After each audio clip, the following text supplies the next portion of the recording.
নেতাকে হত্যা করা হয়েছে, তাদের রক্তে ভেজা আজকের এই বাংলাদেশ। তাদের সহকর্মীদেরকে হত্যা করা হয়েছে, তাদের রক্ত ভেজা এই বাংলাদেশ। আমাদের প্রত্যেকটা অফিসকে সিলগালা তালাবদ্ধ করে রাখা হয়েছে, একটা মুহূর্তের জন্য আমাদেরকে ঢুকতে দেওয়া হয়নি। এটা অন্য কারো জন্য। আমাদের নিবন্ধন সংগঠনের কেড়ে নেওয়া হয়েছে, এটা কারো হয়নি। শেষ মুহূর্তে দিশাহারা হয়ে আমাদেরকে নিষিদ্ধ ঘোষণা করা হয়েছে, এইটাও কারো। হ্যাঁ, হয়েছে অন্য সকল দলের সরকারের কর্তৃপক্ষ, আলিম উলামা সহ বিভিন্ন দল সহ মানুষ গুম করা হয়েছে, তা আমাদেরও করা হয়েছে। কিন্তু এই 4 জিনিস আর কারো করা হয়। কেন এত জ্বালা আমাদের উপর? ওই যে প্রথমেই বলেছি, বাংলাদেশ জামাতে ইসলামী পরীক্ষিত দেশপ্রেমিক শক্তি বাংলাদেশের স্বাধীনতা সার্বভৌমত্বের ব্যাপারে কারোর সাথে আপোষ করেনি, কারোর সাথে আপোষ করছে না, এবং ইনশাআল্লাহ কারোর সাথে আপোষ করবে না। এই কারণেই জামাতে ইসলামের এই উপরে আক্রোশ ছিল। সম্মানিত ভাই বোনেরা, বলা হয় এরা যদি ক্ষমতায় যায় তাহলে মহিলাদেরকে ঘরের বাইরে আসতে দেবে। একজন সাংবাদিক মহিলা আমাকে প্রশ্ন করেছেন, আপনারা ক্ষমতায় গেলে দেশটা কি আফগানিস্তান হবে না পাকিস্তান হবে? আমি বললাম ইনশাআল্লাহ বাংলাদেশ হবে, ভালো বাংলাদেশ হবে। এটা আফগানিস্তান হবে না পাকিস্তান হবে। আপনি এর দ্বারা কি বলছেন? তিনি বললেন, আপনারা ক্ষমতায় গেলে মহিলাদেরকে পেশাগত দায়িত্ব পালনে দেখতে চাইবেন না, সবাইকে আপনারা বোরকা পরার কথা বলবেন। আমি বললাম, মহিলারা তাদের যোগ্যতার প্রমাণ দিবেন, পেশাগত দক্ষতার প্রমাণ দিবেন, দুইটা ভালো জিনিস সাথে পাবেন।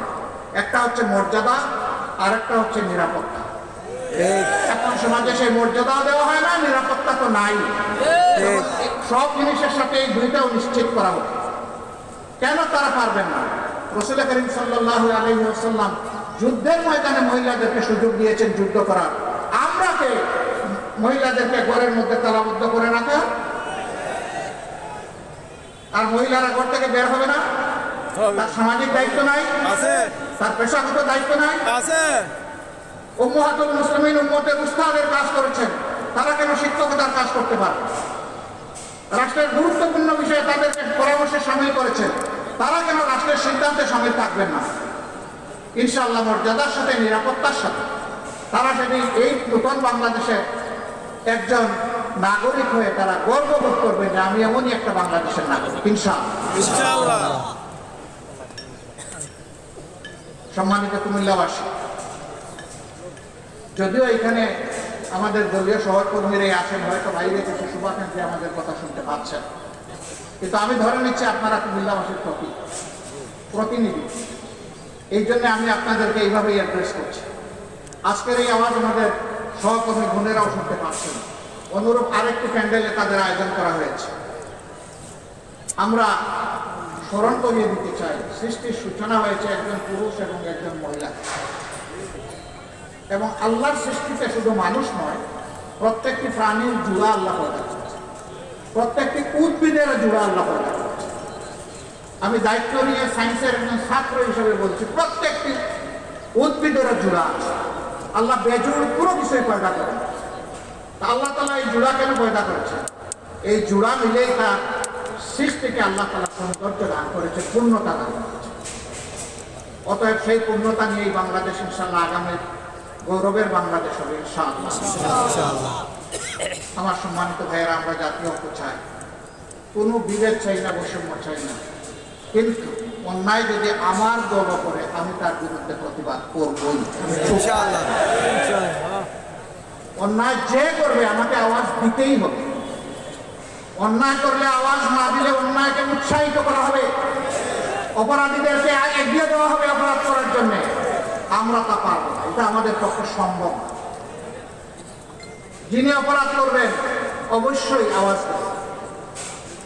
আলহামদুলিল্লাহ, এই পরিবর্তনের সাথে সাথে এই মজলুম দলটি বলেছিল আমরা অসহিষ্ণু নয়, আমরা সহিষ্ণু, আমরা ভালোবাসার বাংলাদেশ করতে চাই। আমরা আমাদের সহকর্মীদেরকে, শুভাকাঙ্ক্ষীদেরকে বলেছিলাম আপনারা মেহেরবানি করে শান্ত থাকুন, ধৈর্য ধরুন এবং দেশ গঠনে অংশগ্রহণ করুন। বাংলাদেশের ৫৬,০০০ বর্গমাইলের কোথাও ১ ইঞ্চি জায়গার উপর জামাতে ইসলামের কর্মী সমর্থকরা মানুষের কাছে চাঁদা চেয়েছে, অথবা জুলুম করেছে 5 তারিখের পরে এটা কেউ বলতে পারবে না। যদি কোনো জায়গায় তার ব্যতিক্রম হয়, মেহরবানি করে আমাদেরকে জানিয়ে সাহায্য করবেন। সরকারের, প্রশাসনের, পুলিশ বাহিনীর কারোই দরকার হবে না, বিচার কারে হয় ইনশাআল্লাহ দেশের জনগণ দেখবে। আমরা ভোটের জন্য রাজনীতি করি না, পদের জন্য রাজনীতি করি না, মানুষের মালিক বনে যাওয়ার রাজনীতি করি না। আমরা রাজনীতি করি মানুষের খাদেম হওয়ার, সেবার রাজনীতি। এই জন্য এত নির্যাতিত, এত জুলুমে নিষ্পেষিত একটা দল আপনারা দেখেছেন, যেখানেই প্রাকৃতিক বিপর্যয় হয়েছে, খরা, বন্যা, দুর্যোগ, অ্যাক্সিডেন্ট, জামাতে ইসলামী সবার আগে গিয়ে বলেছে লাভবায় আমরা হাজির। আহত নিহতের পরিবারের পাশে দাঁড়িয়ে বলেছে আমরা আপনাদের সাথে আছি। এবারও যারা শহীদ হয়েছে বিগত আন্দোলনে, প্রত্যেকটি পরিবারে আমরা দল দেখি নাই, ধর্ম দেখি নাই, আমরা সম্মান করে তাদের পরিবারের কাছে গিয়েছি, তারা আমাদেরকে গ্রহণ করেছেন, আমরা সম্মানিত হয়েছি। আমরা তাদের পাশে দাঁড়িয়ে বলেছি শহীদ পরিবার জাতির সম্পদ, আমরা অবশ্যই আপনাদের সাথে আছি, পাশে আছি, একসাথে আছি, পরিবারের সদস্য হিসেবে আছি। কোনো কোনো জায়গায় এমন হয়েছে একজন রিক্সা চালক ভাই শহীদ হয়ে গিয়েছে, তার 6 মাসের অন্তঃসত্ত্বা স্ত্রী কেঁদে কেঁদে বলছে আমার গর্বের সন্তানের কি হবে, দুনিয়ায় সে কারে বাবা না। অন্য মানুষের বাচ্চাগুলো যখন তাদের বাবার মুখের দিকে তাকাইয়া লাফালাফি করবে, আমার বাচ্চা তখন কি করবে? আমার এই গরিবের সংসারে আমরা তো ভালোই ছিলাম, এখন কি হবে? রাজশাহী সেই মেয়েটাকে বলেছিলাম মা, এখন আমরা তো এই পরিবারের সদস্য, তুমি, তোমার বাচ্চা এবং তোমার পরিবার জামাতে ইসলামী যতদিন বেঁচে থাকবে ততদিন পর্যন্ত আমাদের সম্পদ, আমরা খেলে তোমরাও খাবে। আমাদের সন্তানরা লেখাপড়া করলে একই মানের লেখাপড়া তোমার সন্তানও করবে ইনশাআল্লাহ। ইতিমধ্যে তার কুলে আলহামদুলিল্লাহ একটা পূর্ণিমার চাঁদ, একটা বাচ্চা এসেছে। আমরা দোয়া করি আল্লাহ তাকে তাইয়্যিব হায়াত দান করুন। তার বাপের মতো সেও যেন জাতীয় বীর হতে পারে। তার বাবা লড়াই করতে গিয়ে এইটা চিন্তা করে নাই যে আমি রিক্সাওয়ালা, আমি মরে গেলে আমার পরিবার কেমনি চলবে, বরঞ্চ সে চিন্তা করেছে আমার জীবন যদি আমার জাতির হায়াত এনে দেয় তাহলে আমি আমার জীবন দিয়ে দেব। এই ঘটনার পর আমরা গিয়েছি, আমাদের তাহের ভাই গিয়েছে বিভিন্ন হসপিটালে দেখতে, হাত নাই, পা নাই, চোখ দুটো নাই, পাশে বসে বিছনায় বসে জিজ্ঞেস করেছি তোমার কেমন লাগে, বলে যে আমি হ্যাপি, আমি খুশি। তুমি হাত হারিয়ে, পা হারিয়ে, চোখ হারিয়ে খুশি? বলে যে আমি খুশি। কেন ভাই তুমি খুশি? বলে যে আমার দেশ স্বাধীন হয়েছে। তাদেরকে বললাম আগামীতে জাতির প্রয়োজনে আর তো তোমাদের করার কিছু নেই, তোমরা তো সব জায়গা করে দিয়ে দিস। কেন নাই? হাত একটা গিয়েছে, জাতির প্রয়োজনে দ্বিতীয়টা দেওয়ার জন্য প্রস্তুত আছে। যেই জাতির সন্তানেরা এইরকম জীবন দেওয়াকে জাতির স্বার্থে পছন্দ করে, আমরা বিশ্বের সকলকে অনুরোধ করবো তাদের দিকে লাল চোখ তুলে তাকাবেন না। জীবনের চাইতে মরণ শাহাদত জাতের কাছে প্রিয়, তাদেরকে ধমক দেওয়ার চেষ্টা করবেন না।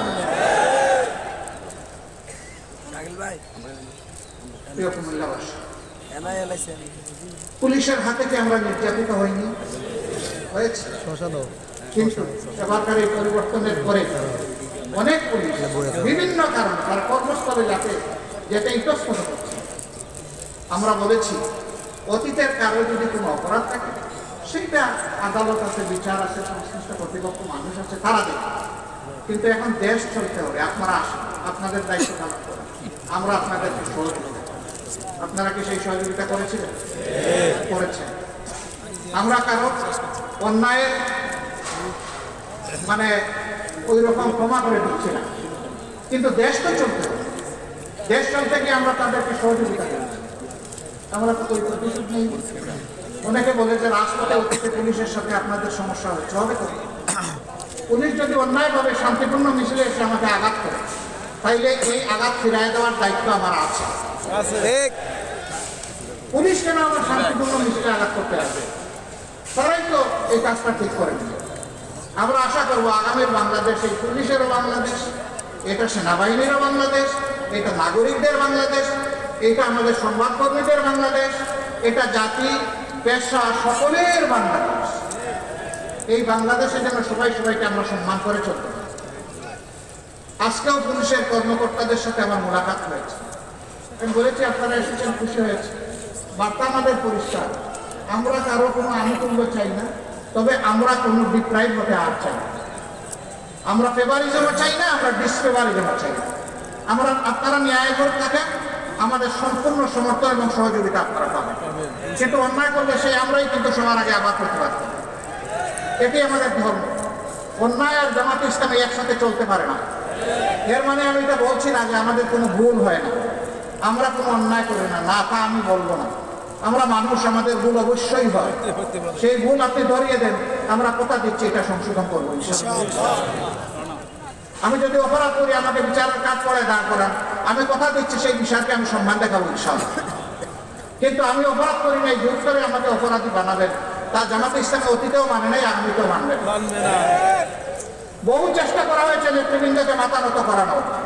নেতৃবৃন্দ বলেছেন যে আলহামদুলিল্লাহ আমরা গোলাপের বাগানে প্রবেশ করতে যাচ্ছি, মাথা নত করার কোন প্রশ্নই ওঠে না। ফাঁসির রশি আমাদের কাছে অত্যন্ত প্রিয়, যদি সেই রশি আমাকে আল্লাহর জান্নাতে নিয়ে যায়। সেই রশি যদি ন্যায়ের পক্ষে হয়, অসত্যের বিরুদ্ধে হয়, জাতির কল্যাণে হয়, দেশ প্রেমের জন্য হয়, রশি 100 না 100টা কথা বেঁধে নিতে হবে।